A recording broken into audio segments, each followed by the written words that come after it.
തഴുതാമയില കഴിക്കാം. നാട്ടിലെ പറമ്പുകളിലൊക്കെ കാണപ്പെടുന്ന ഒരു ഇലച്ചെടിയാണ് തഴുതാമ. വീണ്ടും ജനിപ്പിക്കുന്നത് എന്നർത്ഥം വരുന്ന സമാനമായ ഗുണങ്ങളുള്ള പുനർനവയാണ് തഴുതാമ. നാട്ടുവൈദ്യന്മാർ തഴുതാമയും വേരും തണ്ടും ഇലയുമൊക്കെ മരുന്നിന് മേമ്പൊടിയായി ഉപയോഗിച്ചു പോന്നു. ഇന്ന് ആയുർവേദ ചികിത്സയിൽ തഴുതാമ അവിഭാജ്യ ഘടകമാണ്. ഏത് കാലാവസ്ഥയിലും വളരുന്ന ചെടിയാണ് തഴുതാമ. പ്രത്യേകിച്ച് വെള്ളമോ വളമോ ആവശ്യമില്ല. ഗുണങ്ങൾ: ഹൃദ്രോഗം തടയാൻ. തഴുതാമയില തോരൻ വെച്ച് പതിവായി കഴിച്ചാൽ ഹൃദ്രോഗം നിയന്ത്രിക്കാം. ആമവാദം നിയന്ത്രിക്കാം. ആമവാദമുള്ളവർ തഴുതാമ വേര്, കച്ചോലം, ചുക്ക് ഇവ തുല്യ അളവിലെടുത്ത് കഷായം വെച്ച് രാവിലെയും വൈകിട്ടും 25 മില്ലി വീതം 7 ദിവസം കുടിക്കുക. ശരീരത്തിലുള്ള നീരിനും കഫക്കെട്ടിനും തഴുതാമയില തോരൻ ഫലപ്രദമാണ്.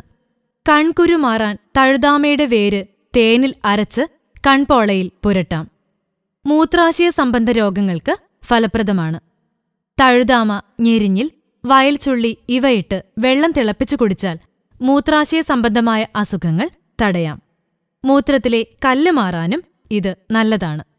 നേത്രരോഗങ്ങൾക്ക് വെള്ള തഴുതാമ സമൂലം ഇടിച്ചു പിഴിഞ്ഞ നീര് വെയിലത്ത് വെച്ച് നീർ വറ്റിച്ച് വെച്ചിരുന്ന ശേഷം 1/2 ഗ്രാം വീതമെടുത്ത് 2 തുള്ളി ചെറുതേനിൽ ചാലിച്ച് ദിവസവും കണ്ണിലെഴുതുന്നത് നേത്രരോഗങ്ങൾ കുറയ്ക്കാൻ നല്ലതാണ്.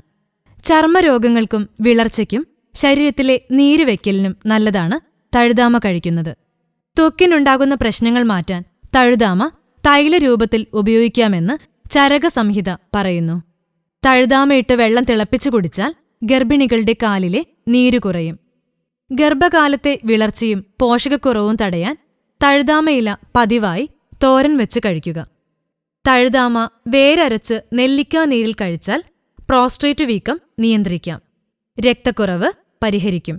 നല്ല മലശോധനയുമുണ്ടാക്കും. രുചിക്കൂട്ടുകളുടെ വൈവിധ്യമറിയാൻ ഈ ചാനൽ സബ്സ്ക്രൈബ് ചെയ്യൂ.